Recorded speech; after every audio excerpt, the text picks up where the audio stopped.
Congrats, man. Thank you. 5 straight. How you been feeling lately? And is there something that has kind of clicked for you and made you turn a corner since? I mean, it's been a few years since your last loss. So what's been different for you, I guess? Yeah, it's always good when we have this victory sequence. We start getting more and more confident, of course, but always with the feet on the ground because here is the highest level of MMA. And my opponent, he had a 16 win fighting streak. So as I said in other interview, it was a great opportunity to stop that winning streak from him. So this is what I did, and I'm really happy for that. Did things kind of play out the way that you expected them to in the fight itself? Yes and no, because I always try to finish the fight before the 15 minutes. That was my main goal, to come here and finish the fight. But man, this is the highest level of sport, and this was a fight between 2 top 10 opponents. So Dvorak just showed what I already knew it. He's a really, really tough guy, a legit top 10 opponent, and he just survived after that knockdown, and that's it.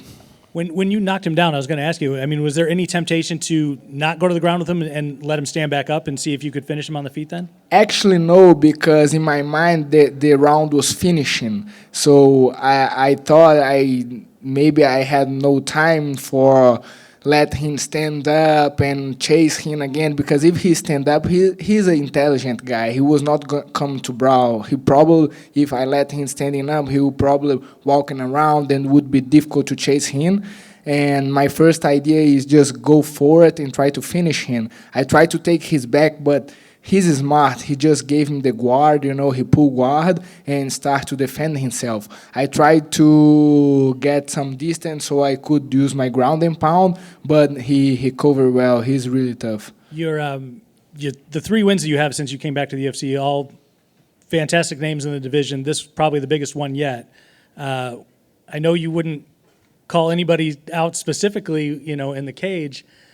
Do you want to change your mind on that now? I mean, this seems like the best path forward for you guys, especially in this weight class, that just, say a name and you might be able to get it at this point. You're probably right, but I will not change who I am because of fame, money, or whatever, and I'm not the type of guy.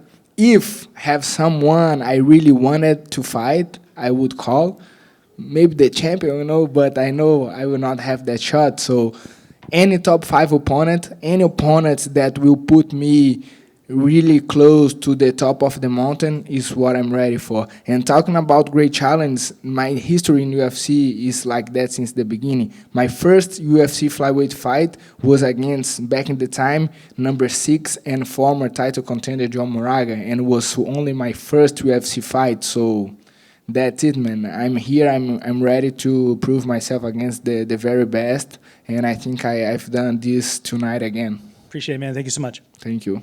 Matheus over here. Congrats on the win. You said obviously you're not going to call anybody out by name, but when you look at who your last couple opponents have been, they're actually behind you in the rankings. Is it this point where you say I have to get somebody in front of me in the rankings? Actually, Tim, he was in front of me when I fought him. He was number 8, if I'm not wrong, and I was 14 or 15, so he was in front of me. And now I am the 7th, if I'm not mistaken. And even that Dvorak it was down on me in the rankings, I think that victory will put me a little higher in the rankings, When you look at the lay of the land, it looks like we're going to get the 4th fight between Figueiredo and Moreno. Obviously, we got another big fight coming up later tonight with Kai Kara-France and Askar Askarov.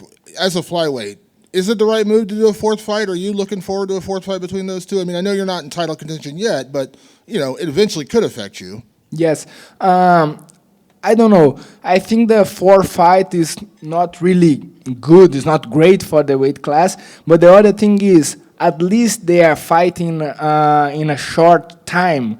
It's different when they are doing the same fight and they taking so long to fight. So even they are doing the rematch over rematch, at least they are keeping active, you know, so the belt is on the line, and they are doing some great fights, so they are calling attention for the flyweight division. So anyway, I will respect the boss decisions, you know, and I will do my part, and I will still climbing the mountain, and when my times come, I'll be ready, you know. I think the other guys who are a little bit closer than the belt, they will be a little bit more upset than I am right now, because as you said, I'm not that much credentialed right now for the belt.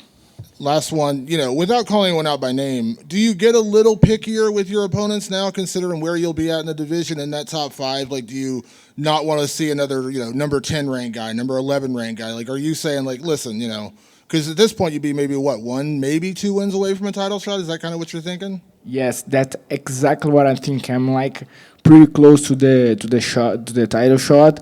I just need to keep winning, and for sure, I want someone who is ranking higher than me. So a top 5 opponent will be perfect for me, you know. And not just that, I have a request, and I want to be in the UFC game.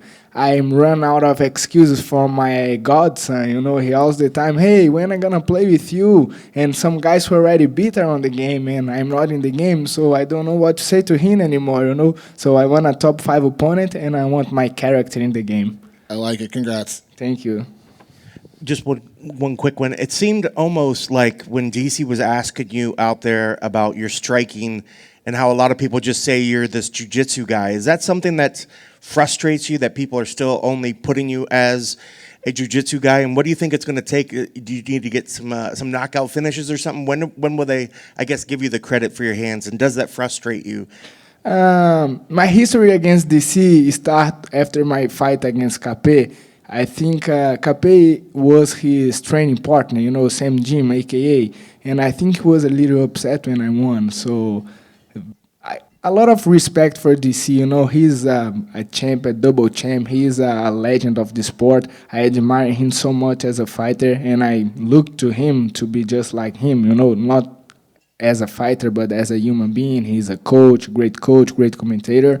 But since on that fight, I was a little bit frustrated with him. And when he called me only a grappling fight, I said, hey, man, or you don't watch my fights, or you don't like me, you know, because, like I said, I beat up Capé with only one eye, man. And everybody who saw that fight know that I won, you know, so that's it. But a lot of respect, a lot of love for DC. And who think that I'm a grappling game, only grappling guy, they are mistaken, you know. And I hope my next opponent is still thinking the same, because when they are going to face me and see that I am not just a grappling guy, they're gonna, you know, get frustrated, and that's it.